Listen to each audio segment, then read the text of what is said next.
OpenAI just stole everything from Apple. That's what Apple is claiming in court right now, because one former engineer just walked off with 20 years of Apple's deepest secrets and handed them straight to OpenAI. Now Apple's screaming theft in court. And what those files actually contained, it changes everything. The smoking gun. Picture this for a second. You spend 2 whole decades of your life building one of the biggest, richest, and most secretive companies the world has ever seen. Every tiny manufacturing trick that took years and years of trial and error to figure out, and all of it, every single piece locked away behind closed doors and thick walls, because that secrecy is not just part of the game, it is the entire game. That company is Apple. And on July 10th, 2026, Apple did something that sent a shockwave through the whole technology world. Apple walked into a federal courthouse in Northern California, sat down, and pointed its finger straight at the hottest, most talked about name in all of tech. Apple sued OpenAI, its brand new hardware arm called I/O Products, and 2 of Apple's very own former employees, all of them accused of trade secret theft. And the case even has a name that sounds like the title of a movie poster. It is called Apple Incorporated versus Liu and others. Apple just sued OpenAI, and if Apple's allegations are true, this thing gets ugly super fast. According to Apple, none of this happened by accident. This was planned. This was deliberate. This was, in Apple's own words, an organized effort with a clear goal. Apple accused OpenAI of running a coordinated campaign to steal information about products that have not even come out yet. They're accusing the company here of a coordinated campaign to steal information about upcoming products. Now, here comes the part that flips this whole story on its head, because this is where it stops sounding like a boring legal filing and starts feeling like a heist film. Here's the thing. When you hear the words trade secret theft, your brain probably paints a certain picture. You probably imagine hackers, shadowy figures hunched over keyboards in some faraway country, breaking through firewalls in the dark, stealing code line by line. But that is not the picture Apple is painting here. Apple is suing OpenAI for allegedly stealing the secrets. Not even close. So if the people Apple is accusing were not hackers, then who were they? Not criminals in another country, not strangers. The answer is so much closer to home, and that is what makes your stomach drop. These are just ex-Apple employees that had their access for a little too long. Ex-Apple employees. Read that phrase again slowly. These were people who used to walk those very hallways every single day. People who badged into the buildings each morning with a smile. People who sat inside the private meetings, who saw the sketches, who knew exactly where every important secret was buried. And that one single fact is what turns this case from ordinary into unforgettable. Because the people now accused of taking the secrets were the exact same people that Apple once trusted to guard them. They were on the inside, they had the keys, and Apple says they used those keys long after they were supposed to give them back. But honestly, the boldest, wildest detail of the whole thing is not even the theft itself. It is how Apple says it caught them. And this is the twist that makes people replay it twice. Apple did not need a spy planted inside OpenAI.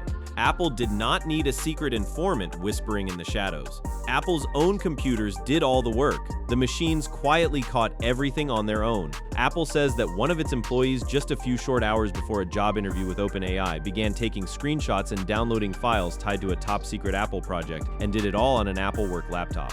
And then, during that very same interview, OpenAI's own hardware chief allegedly asked that same person for even more details about that exact same secret project. Now think about how reckless that really is. The friendly little job interview, the thing that is supposed to be totally normal and harmless, is the exact thing Apple says built the trail of evidence. The trap set itself. Every screenshot got recorded. Every download got logged. Every login got stamped with a time and a name, all of it saved deep inside Apple's own systems, sitting there quietly like a security camera that everyone forgot was still switched on and still watching. The very act of trying to take the secrets is what created the proof, and that is the cruel little joke buried inside this whole thing. Apple has spent 20 years and untold billions of dollars building walls, alarms, and monitoring systems designed to protect its work. And in this case, Apple says, those same systems did not fail at all. They worked perfectly. They simply pointed the finger inward at the people who used to hold the keys. And that is exactly why Apple did not just fire off an angry email and move on. Apple named names. Apple pointed at specific people. Apple named OpenAI's chief hardware officer as a defendant, a man who used to be one of Apple's own top executives, a man who once sat near the very top of the company. And then Apple named a second man as well. This one was an engineer, And Apple says this engineer walked out the front door on his last day and simply never gave his laptop back. What these two men are accused of doing next is where this story stops being a lawsuit and starts reading like a full crime thriller. One of them allegedly turned quiet job interviews into a secret parts smuggling operation. The other allegedly snuck right back into Apple after he was already gone and pulled down a stack of files over 1,000 pages tall. And here's the coldest part of all. Apple says he was laughing while he did it. Let me show you exactly what Apple says happened, step by step. The two men and the methods. Let us start with the man sitting at the very top of Apple's list. His name is Tang Tan. And for almost a quarter of a century, this man was Apple royalty. This was not some new face who just showed up. Apple says Tang Tan spent about 24 years inside the company, and over those years he climbed all the way up the ladder until he became a vice president of product design, helping shape the iPhone and the Apple Watch. With his own hands, think about that. He helped build the very products that made Apple a household name across the entire planet. Then one day he left, and today he sits on the complete opposite side of this fight. Apple has named OpenAI's chief hardware officer Tang Tan, who is a former Apple executive, as a defendant. Now here is what Apple claims this man began doing. Once he started recruiting talent for OpenAI, he did not just sit across the table and ask people about their skills and their goals, like a normal interviewer would. According to Apple, he asked them to bring proof. He asked them to bring the goods. Apple says he told Apple employees who were still actively working at Apple to bring actual physical parts to their interviews. Real batteries, real logic boards, real prototypes. Actual pieces of unreleased Apple hardware carried right out of the building in someone's bag. Their hardware boss, who's also an ex-Apple employee, had job candidates bring iPhone parts in for a little show and tell. Show and tell. Say that out loud. It sounds like a harmless little game from grade school, the kind where a kid brings a rock or a toy to class. Except in this version, the toys were some of the most protected and most valuable secrets in the entire technology world. And here's the detail that tells you just how far over the line this allegedly went. One candidate was reportedly so caught off guard by the request that they admitted they didn't even know we could take those from the office. Let that sink in. Even the person being asked to do it knew, deep down, that it felt wrong, and it did not stop at physical parts either. Apple says Tang Tan used secret Apple project codenames during interviews, dropping them casually to fish for even more hidden information out of the people sitting across from him. And this next piece is almost too much to believe. Apple says he shared an internal Apple document called Need to Know, which is basically a guide about Apple's own security and exit rules, and used it to help brand new hires slip right past the very protections that were built to stop exactly this kind of thing. Sit with that for a moment. Apple's own private rulebook for keeping its secrets safe was allegedly flipped around and turned into a step-by-step map for how to steal them. But if Tang Tan is the executive in this story, then the second man is the one who, according to Apple, left the boldest and clearest fingerprints of all. His name is Chang Liu. He was a senior electrical engineer at Apple, and he joined OpenAI in January of 2026. And Apple says that when he left, he held on to something he was supposed to give back on his way out the door. Or maybe Apple hints he never planned on giving it back at all. He kept the laptop. Apple says that one of the employees kept their Apple laptop, refused to give it back. He would not return it no matter what. And then, according to Apple, he did not just hold on to it as a souvenir. He actually turned it into a weapon and used it against them.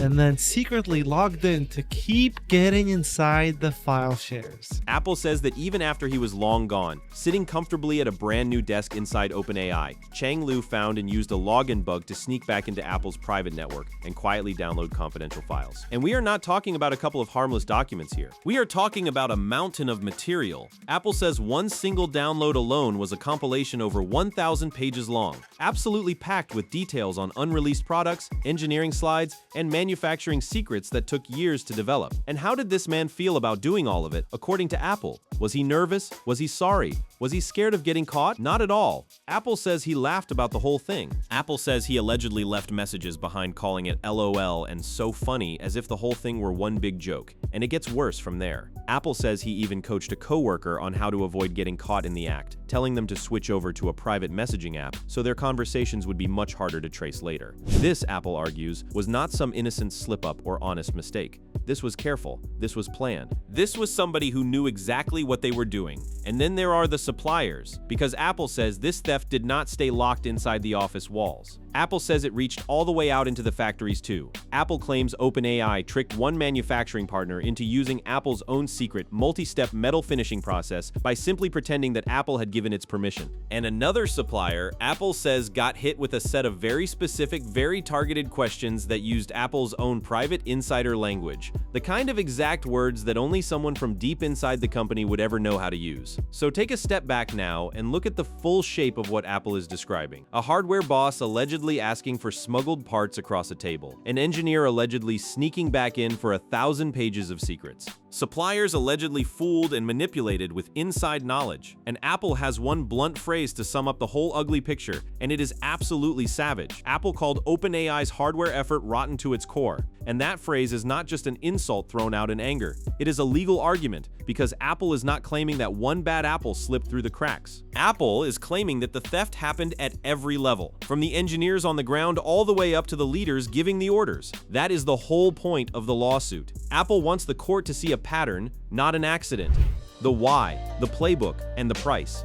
To really understand the why behind all of this, you have to rewind the tape a few weeks before the lawsuit ever dropped. Back to a single moment when OpenAI grabbed every headline in the entire technology world and refused to let go. OpenAI dropped the news that it was buying Jony Ive's company for a jaw-dropping $6.5 billion.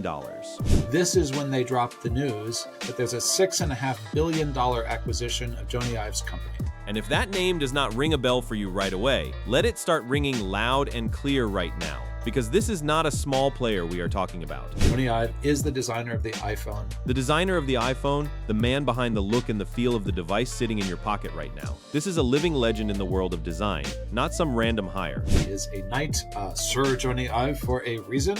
So OpenAI went out and hired the very man who literally designed the iPhone to come lead its devices. And here's the strange, almost funny part of it all. At the time this deal happened, OpenAI did not even have a device for him to lead in the first place. He is now going to be managing devices at OpenAI, even though OpenAI has no device. And that right there is the whole puzzle laid bare. OpenAI clearly wants to build hardware for this new AI age. Maybe it is a pair of smart glasses, maybe it is some kind of gadget that you simply speak to out loud.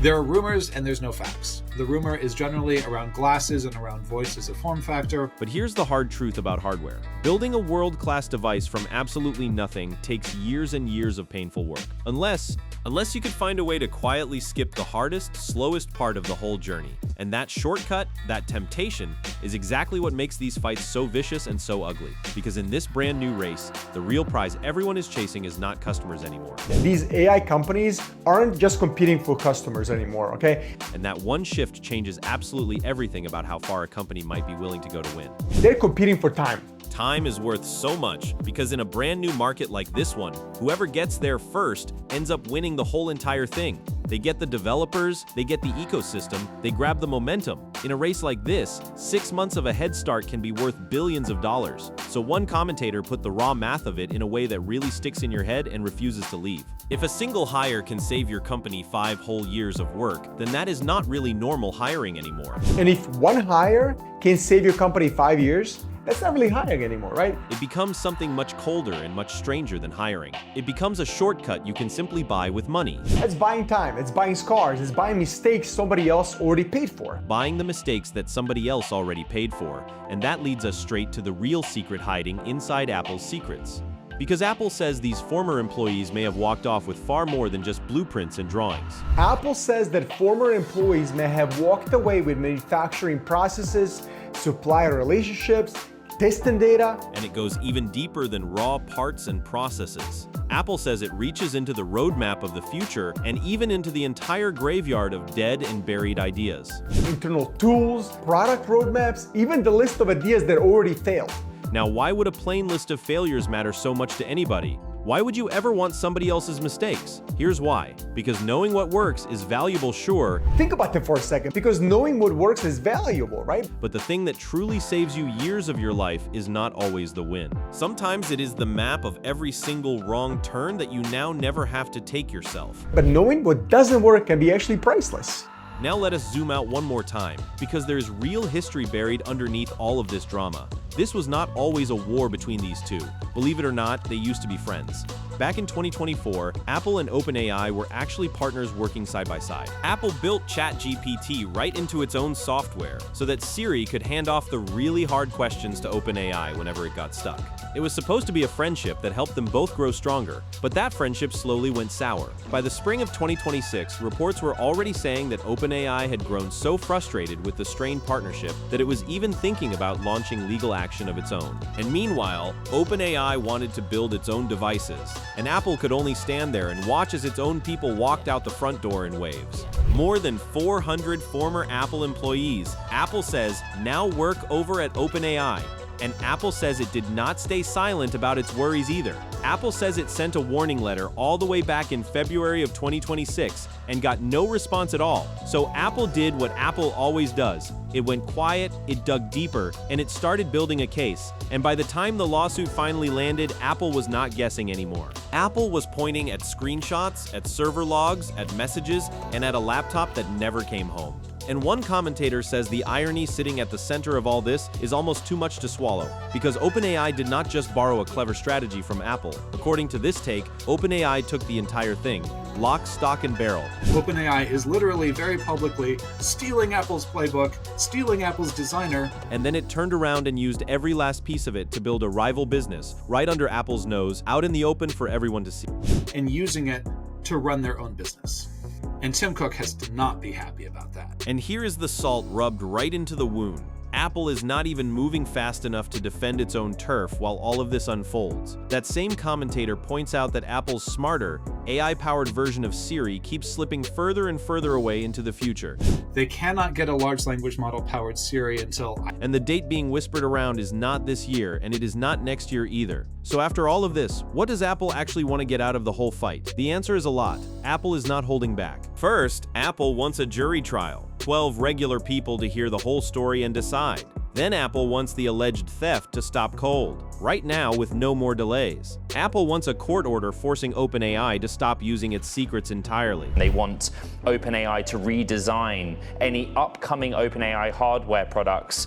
And Apple does not want OpenAI to simply tuck those files away in some quiet drawer and forget about them. Apple wants them wiped out completely. Apple wants them destroyed. That were, as Apple would allege, including or incorporating Apple's technology. So what did OpenAI have to say in response to this mountain of accusations? A firm and flat denial. OpenAI said, "We have no interest in other companies' trade secrets. We remain focused on building innovative technology that empowers people everywhere." But when the story first broke wide open, the silence coming out of OpenAI was actually pretty loud. OpenAI has not responded to Bloomberg's request for comment. And here's why this entire fight is so much bigger than just two rich companies trading insults on the internet. The pile of money sitting on the table is almost too big for the human mind to picture. OpenAI is getting ready for one of the biggest public stock offerings in history, and a lawsuit like this one, coming from a company as powerful and as deep-pocketed as Apple, hangs like a heavy cloud over every single part of that plan. And no matter what the court finally decides, one thing feels certain: